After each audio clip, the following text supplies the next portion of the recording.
शीतकालीन सत्र आज समाप्त हो गया और इस सत्र के दौरान विपक्ष ने मनचाही सियासी पिच भी विपक्ष को मिली, क्योंकि हर वो मुद्दा सामने आया जिस पर विपक्ष सरकार को घेरने की ताल ठोक रहा था, चाहे वो एसआईआर का मुद्दा हो या फिर वंदे मातरम पर चर्चा।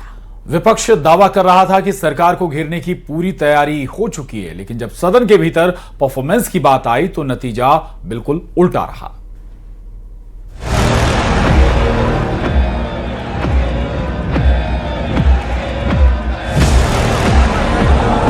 जब से हम नए सांसद जब से आए हुए हैं तब से यही गुंडागर्दी देख रहे हैं।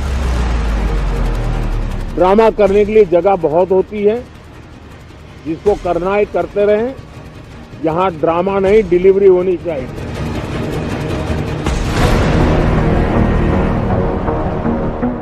शीतकालीन सत्र होने से पहले पीएम मोदी ने विपक्ष को ये नसीहत दी थी, लेकिन असल में क्या हुआ आप खुद देख लीजिए। संसदीय इतिहास में पहली बार सदन के भीतर एक माननीय पर ई सिगरेट पीने का आरोप लगा।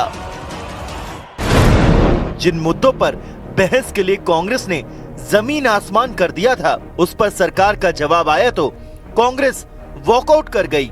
मैं तो बात कर रहा था घुसपैठियों को देश के बाहर निकालने की। अब ये तो देखिए साहब, ये घुसपैठियों को लिए भाग गए। कहानी आगे बढ़ी तो संसद में जी राम जी बिल का मुद्दा आया। दोनों सदनों में कई घंटों की चर्चा हुई। हालांकि विपक्ष का फोकस काम से ज्यादा योजना के नाम पर था। यह बिल तो पास हो गया, लेकिन सियासी खुन्नस निकालते हुए विपक्ष ने मंत्री शिवराज सिंह चौहान पर कागज फाड़कर फेंक दिया।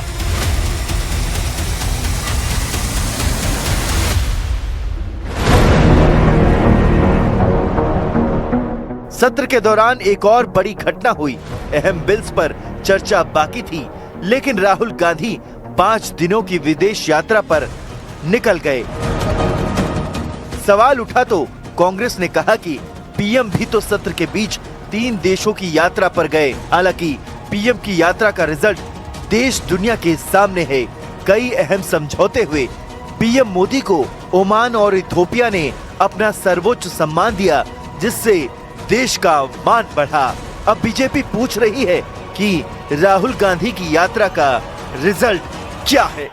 हमेशा ज्यादा से ज्यादा जब पार्लियामेंट चलता है विदेश में रहता है। He is a part time non serious political leader. Now I don't know, he's going for some reason to Germany, but it might be only to spew venom against India. It is a Bharat Badnami Brigade and a Bharat Badnami tour.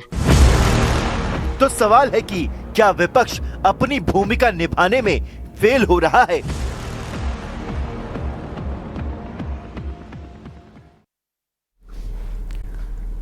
SP सांसद R K Chaudhary के विवादित बयान पर भी सियासी घमासान जारी है। उन्होंने कहा कि होलिका दहन और शवों को जलाए जाने से प्रदूषण होता है। इतना ही नहीं, आरके चौधरी ने जब उनसे सफाई मांगी गई तो उन्होंने कहा कि वो अपने बयान पर कायम है। तो वहीं केंद्रीय मंत्री गिरिराज सिंह और चिराग पासवान ने उन्हें निशाने पर लिया है। रिपोर्ट देखिए।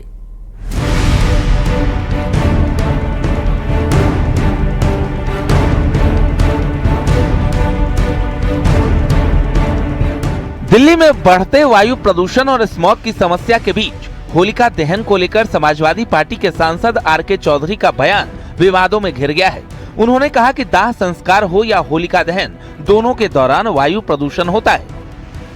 पूरे देश में लाशें जलाई जाती हैं और लाशें जलती हैं तो कार्बन डाइऑक्साइड निकलता है, कार्बन मोनोऑक्साइड निकलता है और कार्बन जलता है, नहीं ऑक्सीजन जलता है, खपत होती है। ये तो उल्टा हुआ।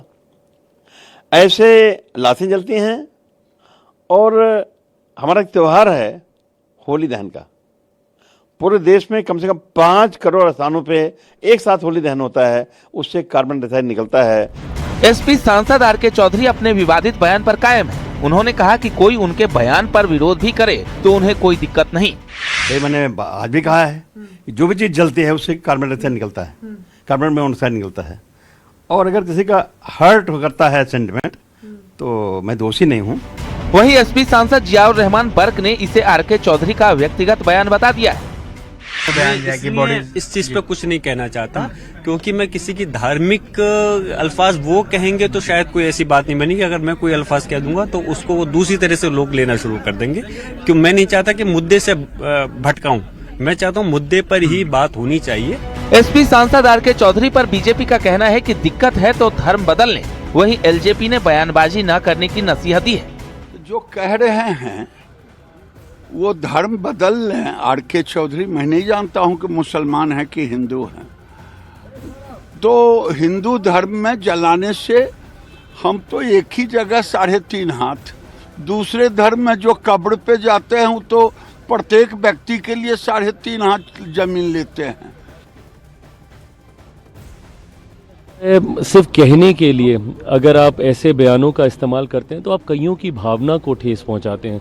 विषय की गंभीरता को समझते हुए मुझे लगता है सेंसिटिव मैटर है, हर किसी को जिम्मेदारी से बातों को रखना चाहिए। विश्व हिंदू परिषद ने धर्म पर बयानबाजी न करने की नसीहत दी है।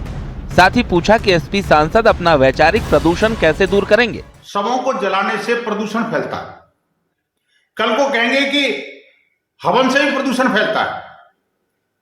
इन वैचारिक कुबुद्धियों को कौन समझाए कि आखिरकार इसके पीछे विज्ञान क्या है और किससे प्रदूषण फैल रहा है। उससे ज्यादा तो इनके दिमाग से प्रदूषण फैलता है। प्रदूषण को लेकर बयानबाजी सनातन धर्म तक पहुंच गई है। एसपी सांसद आरके चौधरी के विवादित बयान पर सियासी घमासान जारी।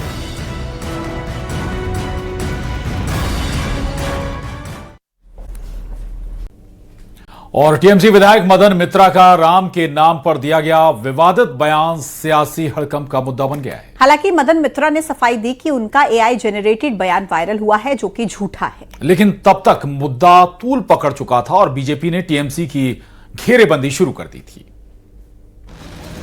तो আমি বলছি রাম মুসলমান ছিলেন, হিন্দু ছিলেন না। তো আমি বলছি রাম মুসলমান ছিলেন, হিন্দু ছিলেন না। राम के लिए टीएमसी विधायक मदन मित्रा के इस नए ज्ञान पर जबरदस्त गुस्सा है। बवाल खड़ा हो चुका है, क्योंकि विरोधियों ने कहा कि मदन मित्रा का बयान हिंदू आस्था का अपमान है। सोशल मीडिया पर वायरल वीडियो में टीएमसी विधायक मदन मित्रा को ये कहते सुना गया कि भगवान राम एक मुस्लिम थे। विधायक मदन मित्रा एक जनसभा को संबोधित करते हुए भगवान राम की धार्मिक पहचान पर टिप्पणी करते दिखे। तो আমি বলছি রাম মুসলমান ছিলেন, হিন্দু ছিলেন না। তো আমি বলছি রাম মুসলমান ছিলেন, হিন্দু ছিলেন না। তো আমি বলছি রাম মুসলমান ছিলেন, হিন্দু ছিলেন না। मदन मित्रा का ये बयान आते ही हो हल्ला शुरू हो गया। बीजेपी तो भड़की ही, साधु संतों का पारा भी 7वें आसमान पर जा पहुंचा। उनकी मानसिकता सोच ठीक नहीं है। वो हिंदुओं के आस्था पर चोट पहुंचाने वाला बयानबाजी दे रहे हैं।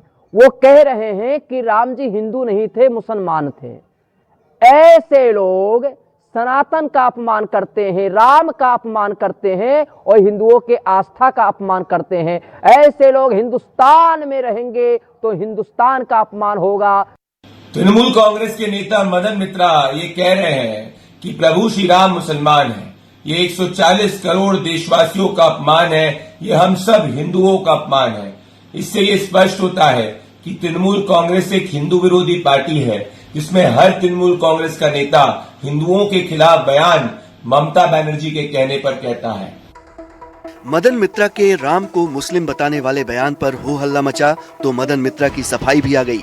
उन्होंने कहा कि वीडियो एआई जनरेटेड और झूठा है, क्योंकि उन्होंने सिर्फ इतना पूछा था कि क्या राम के पास कोई टाइटल है। मतलब मदन मित्रा ये मान रहे हैं कि राम के टाइटल के बारे में उन्होंने बोला था, जबकि वीडियो कुछ और ही कहता है। और इसीलिए बीजेपी ने टीएमसी की घेरेबंदी शुरू कर दी, क्योंकि पहले टीएमसी से निलंबित हुमायूं कबीर ने मुर्शिदाबाद में बाबरी नाम की मस्जिद की नींव रखी और अब मदन मित्रा का राम पर विवादास्पद बयान आ चुका है, जिससे विरोधियों को टीएमसी को हिंदू विरोधी कहने का मौका मिल गया, क्योंकि इस बार बात राम की है, उनके नाम की है, उनके सरनेम की है और उनके पहचान की है।